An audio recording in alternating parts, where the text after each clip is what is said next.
প্রথম দুজন দুজনের মুখ দেখে প্রেমে পড়ে যায় এমন একটি ভালোবাসার কাহিনী ছোট গল্প আবৃত্তি করছি। অন্ধকারের মধ্যে এক আলো। সম্রাট ও অপরাজিতা দুজনেই যৌবনের রোমাঞ্চে আবিষ্কার করেছিলেন একই রঙিন স্বপ্ন। তাদের সম্পর্ক ছিল যেন আকাশের তারার মতো প্রকাশিত, অদৃশ্য কিন্তু অনুভূতিপূর্ণ। দুজনেরই প্রতিটি ক্ষণ একে অপরের উপস্থিতিতে অব্যাহত হতো।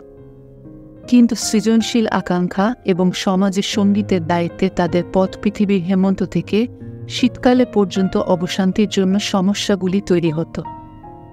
যদিও সম্রাট ও অপরাজিতা তাদের সম্পর্কের জন্য একটি ভালোবাসার সম্ভাবনা অনুভব করতে পারে, তবুও একটি পর্যায়ের পর আগামী জীবনের জন্য একটি সমস্যা হতে পারে।